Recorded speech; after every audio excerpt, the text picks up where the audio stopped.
एक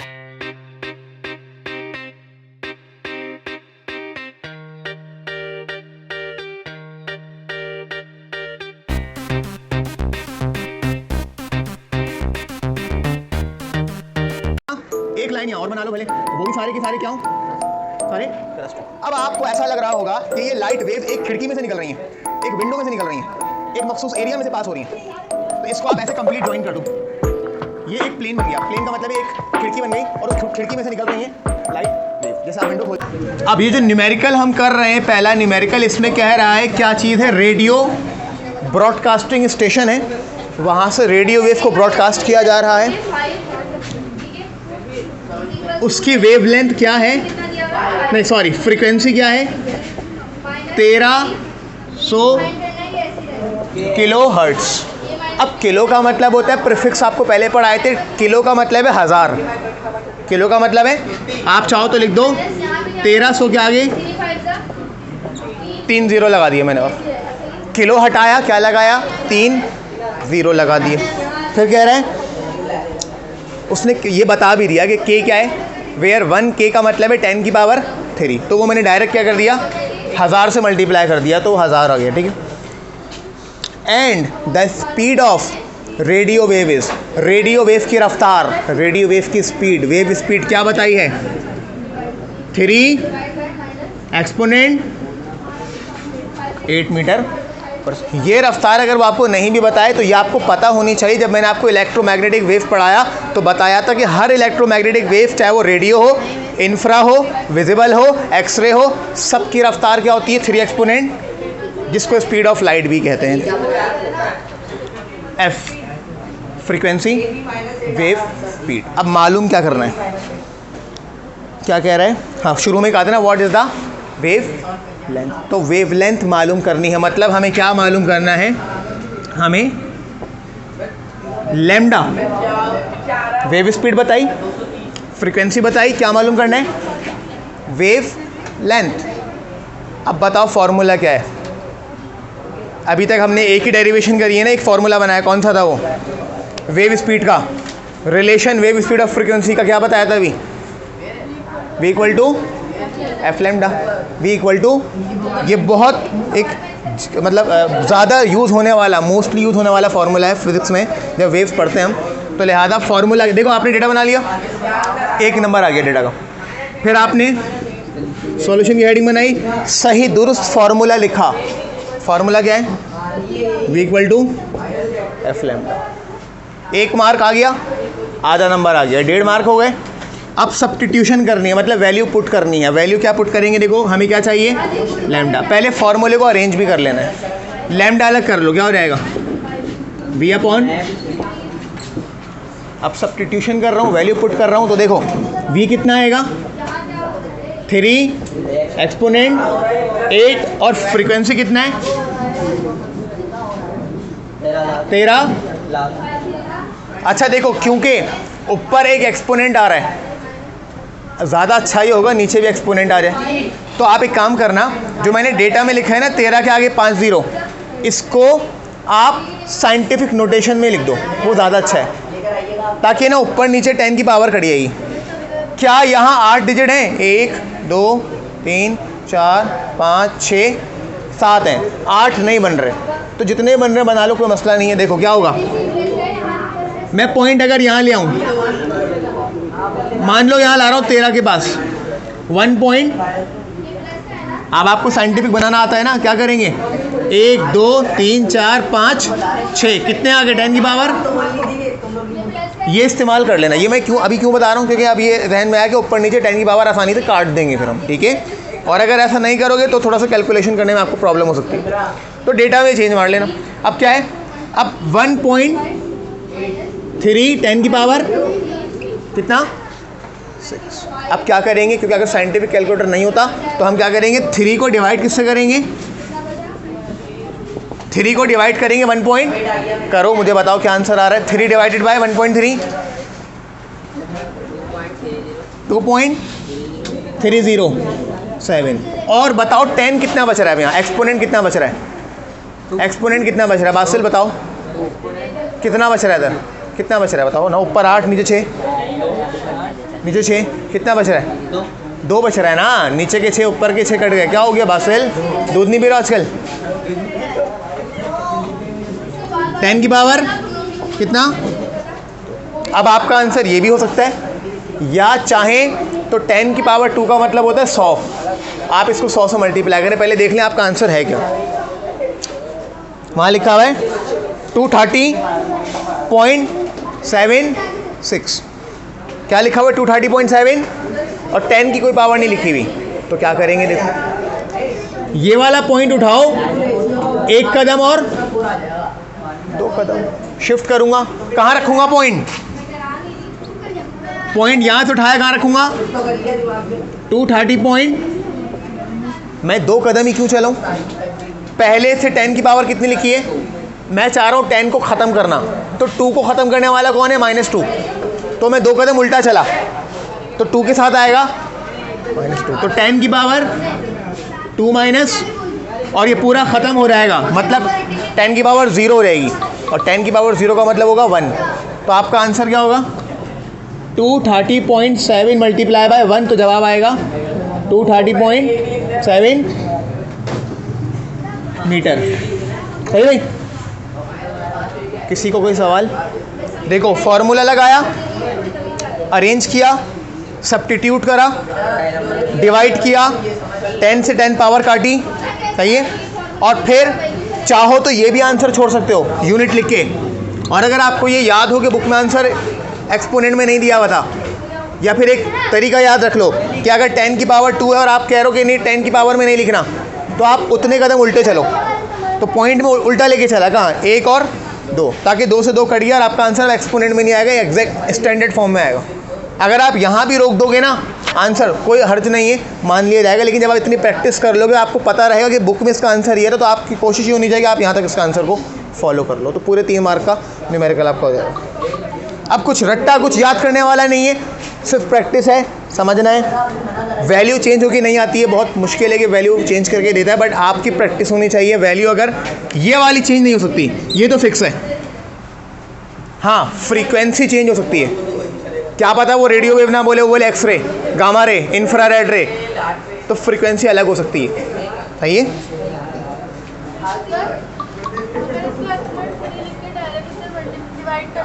किससे?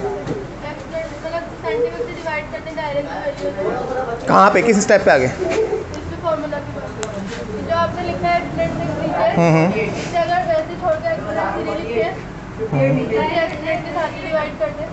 एक्सपोनेंट 3 कहाँ लिखूंगा, ये तो बताओ।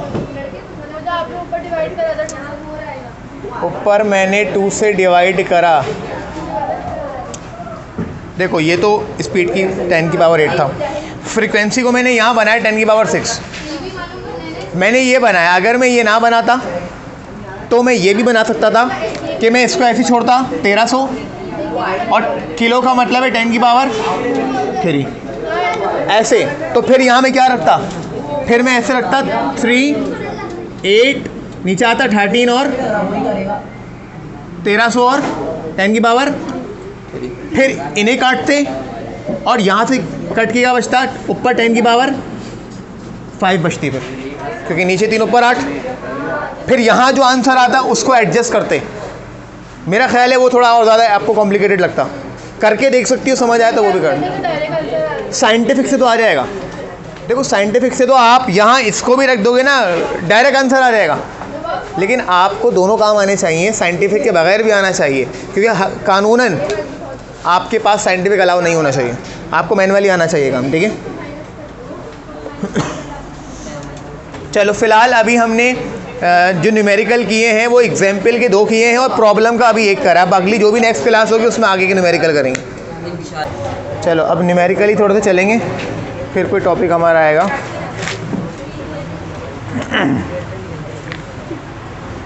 दूसरा न्यूमेरिकल निकालो, प्रॉब्लम पेज नंबर 20 पे। Problem means numerical, okay. Numerical हमारा सेकंड न्यूमेरिकल है, the waves moving in the pond यानी तालाब में जो लहरें बन रही हैं जिसको रिपल्स कहते हैं, have a wavelength of 1.6 metre. उन समंदर में यानी तालाब में जो लहरें बनती हैं सर्कुलर में, उसमें एक वेव की लंबाई यानी कंप्रेशन से रेयरफैक्शन या कंप्रेशन से कंप्रेशन या क्रस्ट से क्रस्ट के दरमियान का फासला, जिसको क्या बोलते हैं, वेवलेंथ कहते हैं। यानी एक वेव की लंबाई, एक सिंगल वेव की लेंथ कितनी बताई है?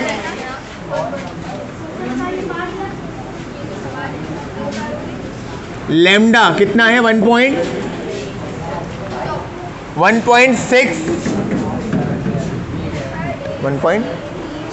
Metre. And a frequency of 0.8 hertz. तो उस वेव की फ्रीक्वेंसी क्या है? यानी f 0.8 हर्ट्ज, ठीक है, hz means hertz. Calculate the speed of these water wave. पानी में बनने वाली लहरों की रफ्तार बताओ। हमें लहर की वेवलेंथ पता है, तालाब में जो, अच्छा तालाब में वो वाली लहरें नहीं बन रही हैं जो समंदर की लहरें अलग होती है। तालाब में बनने वाली जो पत्थर गिराया या कोई ऑब्जेक्ट गिराया तो जो रिपल्स बनते हैं वो वाली, तो कितनी रफ्तार से वो रिपल्स आगे बढ़ रही हैं। तो हमें क्या मालूम करना है? वेव्स की स्पीड। हमें क्या पता है? हमें पता है वेवलेंथ और फ्रीक्वेंसी। क्या मालूम करनी है? Speed of these waves. Speed यानी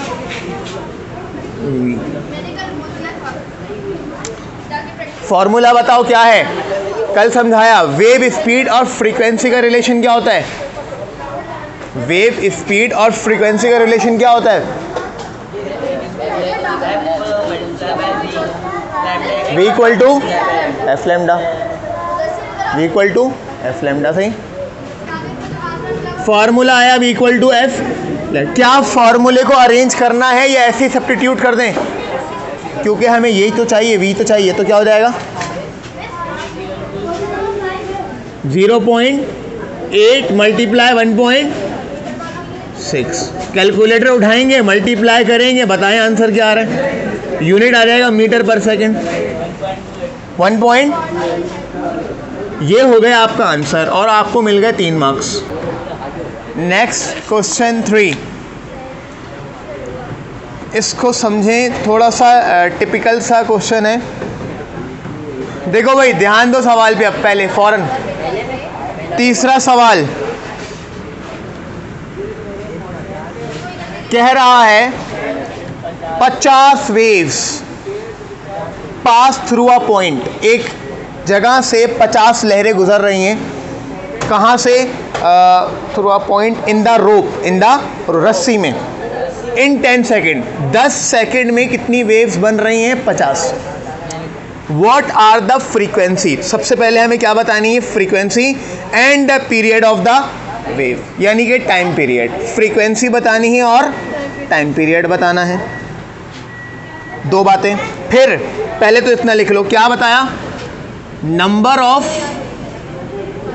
ऑफ वेव्स कितनी है? 50। और टाइम कितना लग रहा है? टाइम टेकिन कितना है? 10 सेकेंड। क्या चाहिए? फ्रीक्वेंसी और टाइम पीरियड। सही। अब क्या कहा आगे? इफ इट्स वेवलेंथ इज, कह रहा है अगर वेवलेंथ कितनी है? 8 सेंटीमीटर। वेवलेंथ कितनी है? 8 सेंटीमीटर। तो कैलकुलेट इट्स वेव स्पीड। अगर वेवलेंथ कितनी है? 8 सेंटीमीटर, तो क्या मालूम करो? कोई भी यूनिट SI में इस्तेमाल होता है तो सेंटीमीटर को कन्वर्ट कर देंगे मीटर में, तो उसके लिए 100 से डिवाइड कर देंगे। सेंटीमीटर से मीटर में आने के लिए 100 से डिवाइड करेंगे, तो कर दें 100 से डिवाइड। 100 से डिवाइड करें, क्या आ रहा है? 0.08 मीटर। ये आपका डेटा हो गया। अब क्या क्या काम करना है? सबसे पहले क्या चाहिए? फ्रीक्वेंसी के 2 फॉर्मूले लिखवाए थे। एक था number of vibration upon time taken, कितने वक्त में कितने चक्कर कटते हैं, कितने वाइब्रेशन होती हैं। तो यहाँ पे वाइब्रेशन का जिक्र नहीं आ रहा, किसका जिक्र आ रहा है? वेव्स का। तो number of waves upon time, कितने वक्त में कितनी वेव्स बनती हैं, इसी को बोलेंगे क्या, फ्रीक्वेंसी। और जब फ्रीक्वेंसी पता चल जाएगी तो फिर उसका इन्वर्स करके टाइम निकाल लेंगे, क्योंकि फ्रीक्वेंसी और टाइम पीरियड एक दूसरे के उलट होते हैं, इन्वर्स होते हैं। तो पहले क्या निकालेंगे, फ्रीक्वेंसी क्या है, number of waves upon time taken. तो नंबर ऑफ वेव 50, टाइम कितना 10, तो फ्रीक्वेंसी कितनी हो गई 5 हर्ट्ज। अगर आप 10 सेकंड में 50 चक्कर लगाओगे तो 50 डिवाइडेड बाय 10, 5 10 50, तो फ्रीक्वेंसी कितनी हो गई 5 हर्ट्ज। ठीक है, नहीं, अब फ्रीक्वेंसी आ गई, अब क्या चाहिए, टाइम। टाइम कैसे आएगा, अगर आपको फ्रीक्वेंसी पता है तो 1/f कर दो, टाइम पीरियड आ जाएगा। क्या कर देंगे, t बराबर हो जाएगा 1/, तो यानी 1/f कितना था 5, तो 1/5 करो, 1/5, 1 के करो 5 हिस्से, 0.2 सेकेंड, टाइम का यूनिट सेकेंड। दूसरी बात भी आ गई। अब क्या रह गया, वेव स्पीड का फॉर्मूला क्या होता है, v इक्वल टू, है ना, आप हेडिंग बना सकते हैं for wave speed, v equal to f lambda. इसके लिए उसने आपको क्या बताया था, वेव लेंथ है, ये कितनी इस्तेमाल होगी, आप लोग गलती कर जाते, आप लोग ये इस्तेमाल कर जाते, ये इस पे आंसर गलत हो जाएगा। कौन सा वाला इस्तेमाल करना है, मीटर वाला, है ना, जो कन्वर्ट किया है। तो एफ फ्रीक्वेंसी कितना है भाई, जो हमने निकाला है 5 मल्टीप्लाई बाय वेव लेंथ कितने हैं 0.08। चलो अभी दोनों को मल्टीप्लाई कर दो, कितना आंसर आ रहा है 0.4। यूनिट क्या होता है, मीटर पर सेकंड, यानी ms-1 लिख सकते हैं इसको। ठीक है, आपका स्पीड का यूनिट हो गया। ठीक है, सारे बातें हो गई कंप्लीट। चलो ये सवाल कंप्लीट हो गया आपका, अब इसको कॉपी करें। चौथा सवाल, सिलिंकी, सिलिंकी का मतलब है वो सिलिंकी सॉफ्ट स्प्रिंग जो होता है, ठीक है, जिसके, अच्छा, स्प्रिंग को जब हम कंप्रेस और एक्सपेंड करते हैं तो उसके अंदर लॉन्गिट्यूडनल वेव बनती है, और लॉन्गिट्यूडनल में एक कंप्रेशन होता है, एक रेयरफेक्शन होता है, और कंप्रेशन से दूसरे कंप्रेशन का फासला या रेयरफेक्शन से दूसरे रेयरफेक्शन का फासला कहलाता है वेवलेंथ। सही है, अगर कहा जाए कि डिस्टेंस बिटवीन द कंप्रेशंस तो वो क्या होगा, वो वेवलेंथ होगी। नहीं, क्या मसला है, नहीं अभी नहीं, अभी पहले इसको कंप्लीट कर दो। अच्छा देखो, कह रहे हैं slinky has produced a longitudinal wave, the wave travel at a speed of 40 centimetre per second. तो हमारे पास जो स्पीड है क्वेश्चन नंबर 4 में वेव की क्या है, वो 40 सेंटीमीटर पर सेकेंड। पहले डेटा बनाओ, फिर कह रहे हैं and the frequency of wave is 20 hertz, और फ्रीक्वेंसी कितनी है 20 hertz. What is the minimum separation between the consecutive compressions? एक कंप्रेशन के बाद आने वाला दूसरा कंप्रेशन, उनके दरमियान कम से कम सेपरेशन क्या है। देखो, अगर ये कंप्रेशन है और ये रेयरफेक्शन है और फिर ये दोबारा कंप्रेशन, तो पहले कंप्रेशन से लेके दूसरे कंप्रेशन की शुरुआत तक का फासला क्या होता है, वेवलेंथ यानी लैम्डा। पहले कंप्रेशन जहाँ शुरू हो रहा है वहाँ से लेके कहाँ तक, जहाँ दूसरा कंप्रेशन शुरू हो रहा हो उसके अंदर एंटर नहीं करना, बस जहाँ वो शुरू हो रहा। तो कंप्रेशंस के दरमियान डिस्टेंस क्या कहलाता है, वेव लेंथ। इसका मतलब है हमें वो मिनिमम डिस्टेंस जो वर्ड बोला है ना, उसने वेव लेंथ का वर्ड नहीं बोला, लेकिन हमें पता है वो क्या है, वेव लेंथ। अब एक चीज़ और, आपके पास v है, f है और लैम्डा चाहिए, फॉर्मूला वो v equal to F lambda, लेकिन यहाँ वेव स्पीड किस में दी है, सेंटीमीटर पर, इसे कन्वर्ट करेंगे मीटर पर सेकंड में। तो सेकंड का तो मसला नहीं है, लेकिन आपको पता है कि सेंटीमीटर से मीटर में आने के लिए 100 से, तो इसका मतलब है 40 को 100 से डिवाइड कर दो। तो 40 को 100 से डिवाइड करोगे तो क्या बनेगा, 0.4 मीटर पर, सही है ना, 0.4 मीटर पर सेकंड। अब आप देखें सॉल्यूशन क्या होगा, v इक्वल टू, आपको क्या चाहिए, लैम्डा, लैम्डा अलग करो, क्या बनेगा, v अपॉन f आगे डिवाइड हो जाएगा। अब v कितना 0.4, f कितना 20, डिवाइड करो 2 पॉइंट क्या 0.02, यूनिट क्या होना चाहिए मीटर, सही है भाई 0.02 मीटर, ठीक है। ये आपका वेवलेंथ का आंसर होगा। सारे इसको कॉपी कर लें और आज हम यहीं तक रखते हैं, फिर नेक्स्ट क्लास में आगे का न्यूमेरिकल देखेंगे। चलो किसकी थी ये?